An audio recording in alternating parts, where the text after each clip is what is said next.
This is my very first improvised figure 4 deadfall.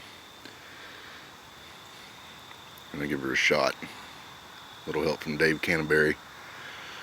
A buddy of his showed him a way to do it with elastic bands, and I saw a video where he did it with bank line. So I'll try the bank line out instead of the notches.